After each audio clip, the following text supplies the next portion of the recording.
नमस्कार, राष्ट्रीय express Marathi news चॅनलमध्ये आपल्या सर्वांचं स्वागत। जाफराबाद तालुक्यात वाळू माफियाविरुद्ध महसूल विभागाची मोठी कारवाई। वाळू उपसा करून वाहतूक करणाऱ्या 12 बोटी नष्ट, सुमारे 5 ते 6 कोटीचे नुकसान। जाफराबाद तालुक्यातील अनेक ठिकाणाहून वाळू पट्ट्यातून वाळू माफिया दिवस रात्र महसूल आणि पोलिसांना चकवा देऊन मोठ्या प्रमाणात वाळू उपसा करून मोठ्या प्रमाणात वाळू उत्खनन सुरू असल्याच्या तालुक्यातील जनतेच्या तक्रारी होत्या।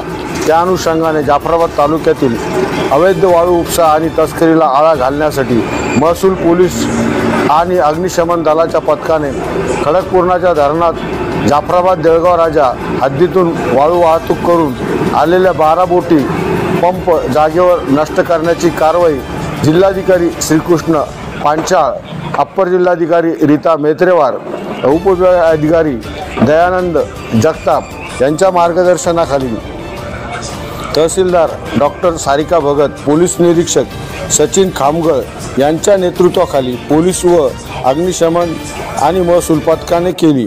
पथकामध्ये मंडळ अधिकारी VR इंगोले, महसूल अधिकारी DL भुते, ग्राम महसूल अधिकारी BG ब्राह्मणे, AS सोनुने, प्रभाकर सेन्यवाड, अमोल मुरकुटे, NT वाघ, BM काकड, RV धनेश, KS भंडारे, विशाल दळवी, संजय परमेश्वर, राजू खांडेबराड, महसूल सेवक, पोलीस कर्मचारी सोनोने, धोंडगे, वाहन चालक निकाळजे यांच्या पथकाने संयुक्त कारवाई करण्यात आली।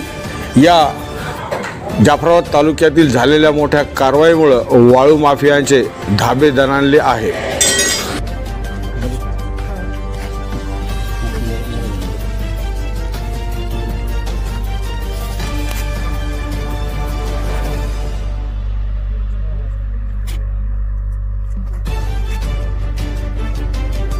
नाही, जमलं।